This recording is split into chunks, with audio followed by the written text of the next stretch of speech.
各位姊妹，今日咧我哋進入呢個婚姻聖事啦呢一部分，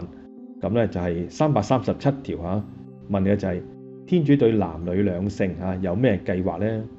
嗱，天主是愛並且因着愛咧而造生咗人，咁亦都召叫人咧去愛。天主創造男同埋女，召叫佢哋咧喺婚姻之中到親密共融同埋互愛嘅生活。嗱，男女咧就大不同係嘛？除咗話一般嚟講男性咧就比較高大啲啦，女性咧就比較的色啲啦咁除咗咁之外咧，但係身體即係生理啦心理啦都係好唔一樣嘅。雖然咧係咁樣即係不一樣，但係呢個不同咧係互補喎，喺愛裏邊互補咁異性相吸。天主召叫咧男女咧喺婚姻當中到親密共融同埋互愛嘅生活。嗱，呢個親密咧唔單止係有房事啦而且咧係活喺共融之中即係大家互補嘅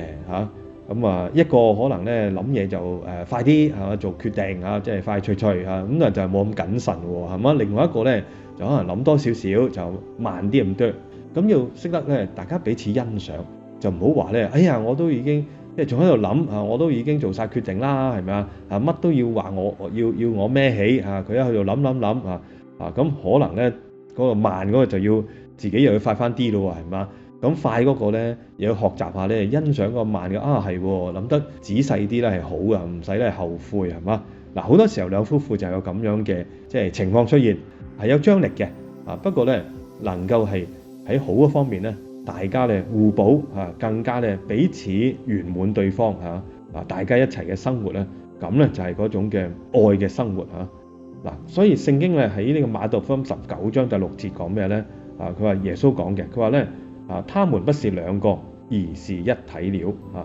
咁呢個唔係男女兩個，而係咧夫婦一體，有呢個愛嘅關係嗱。一體咧要由兩個成為一體咧，個過程咧毫不簡單嘅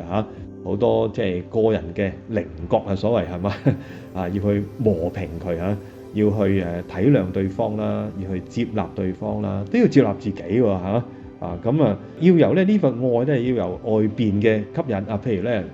都幾靚女幾靚仔呢啲咁表面嘅咧深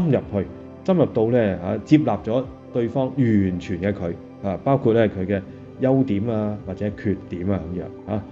然後咧呢個男女嘅兩性嘅結合咧，天主就祝福佢哋你哋咧要生育繁殖嚟自創世紀嘅第1章咁就顯示咩咧？就係咧唔單止話有仔女而係咧仔女要喺愛裏邊嚟到出現啦，嚟到成長啦所以你嘅生育繁殖咧唔係淨係咧喺個生理上邊嘅。